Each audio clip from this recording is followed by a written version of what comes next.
Now here's something interesting about factorials. Say we have factorials of two whole numbers such that one of the whole numbers is greater than the other. In that case, it is certain that the factorial of the smaller number is contained in the factorial of the larger number. Let's consider this example. We have 5 factorial and 8 factorial. Since 5 is smaller than 8, we can be sure that 5 factorial is contained in 8 factorial.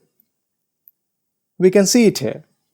8 factorial contains all natural numbers from 8 to 1, and 5 factorial contains all natural numbers from 5 to 1.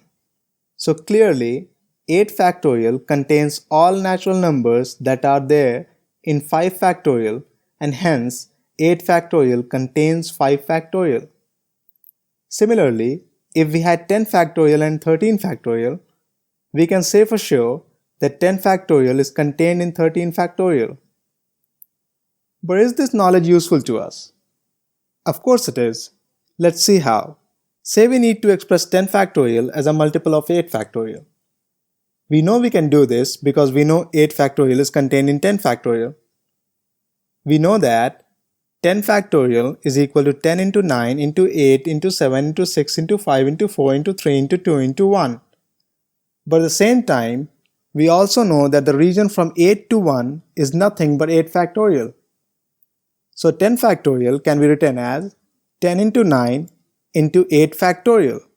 Similarly, if we wanted to express 20 factorial as a multiple of 16 factorial, we can do it in this way. 20 factorial is equal to 20 into 19 into 18 into 17 into 16 factorial. The moment we got to 16, we knew we were just left with 16 factorial. When we're dealing with fractions involving factorials, this knowledge can make our life a lot easier. If we had to divide 8 factorial by 6 factorial, we can do it easily.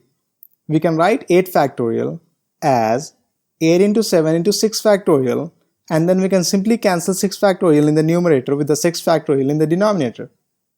Similarly, if we had to solve 100 factorial over 97 factorial, we don't need to multiply all those numbers from 1 to 100.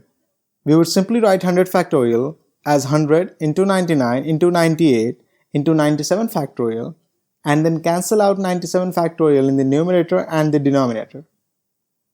So you see, factorials are not half as difficult as they are made out to be. One more tip. If you look at the factorials of the first few whole numbers, you will find that factorials increase very rapidly as the numbers increase. So if you see a factorial of a number, say greater than 8, don't try to evaluate it by multiplying all of the numbers. If it can be reduced by using a trick, something like we just saw, then simplify it that way, or else in most cases you can just leave it like that, even in your final answer. For example, if you get this as your final answer, just leave it like that. That should be fine. Thank you for watching. For more videos on math, please subscribe to my channel.